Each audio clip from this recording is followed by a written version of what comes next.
but I don't have much green to work with. If I was going to one of the other pins, you got a lot more green to play some different variety of shots. But this first one here, kind of limited on what kind of shot you're going to play here. So on this shot, I'm going to play. So let's stop right there. What did he do? He assessed the situation.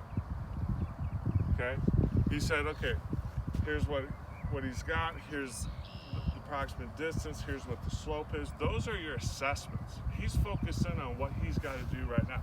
Is he worried about what he's going to have for lunch? Is he worried about anything else? No, you're self-talking and focusing on what you got to do. So now all of a sudden your mind starts doing this, quiets down. That's what we want. Now this is a learned skill, okay? After a while, you go through this whole motion and it'll be like, it all gets blended together, you just go. Okay, so kind of describe to me the ball flight. Give me the ideal trajectory you have in mind after your assessment for this shot. Well, I mean, when I hit this shot, I'm going to play it further. We'll talk about how to play it in a minute, but my ball flight, I want to hit it pretty high. So it's going to probably go about 30 feet in the air. I'm picturing it landing, and it's probably going to roll out about 5 or 6 feet.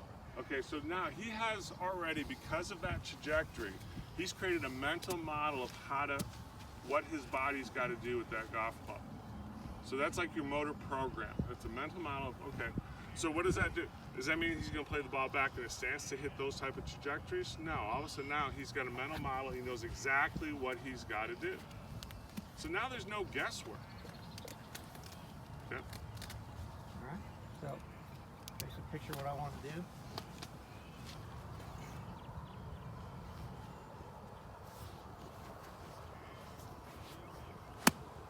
Take my stance. Wow, beautiful.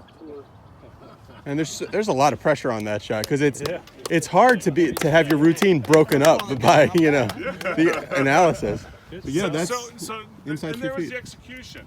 Okay, so now, what did you sense, and what could you say you've learned from what you just did? Is there anything you learned, or did you kind of explain to them where your mind is, which is sometimes hard to do because a lot of times at his level he just doesn't. So. Right. Well, I know it never was always that way. I mean, before, even when I played a lot of mini tour events and stuff, I mean, believe it or not, I would have little thoughts come in my head. Don't chunk in the bunker, don't blade it, don't do this, don't do that. I learned really quick. Can I tell a quick story about? Yeah, please, about about Jack. I got to caddy for Jack Nicklaus one time for 18 holes when I worked at the Floridian, and I've always studied Jack, and I always read about how he visualized everything and did all that. And you can always see him when in the majors doing that, where he's standing. But what I learned when I caddy for him, in kind of an embarrassing way, because he talks through every shot, and I never knew he did this. So like for instance, I would give him a yardage. Let's say the second hole is a perfect example at the Floridian. It's a par 5. His third shot, he had 112 yards. The pin was cut over a bunker on the left side of the green. And so he's standing there. I gave him his 112. I'll never forget. It's 112 yards. He's standing there, and he said out loud, he said, I'm going to take it up over the bunker. I'm going to fade it about 3 yards. It's going to fall to the pin. I'm going to knock it in. And I answered him. I thought he was talking to me. I'm like, well, I'm his caddy. He's telling me what he's going to do. And I answered. I'm like, oh, that sounds great, Jack. Go ahead. So he gets up there. So he gets up there exactly the way he said it. He hit it up there, beautiful. The ball just fell to the right. He actually dunked it, knocked it in for eagle. It was awesome. So after that, I realized, okay, you dummy, he's not talking to you.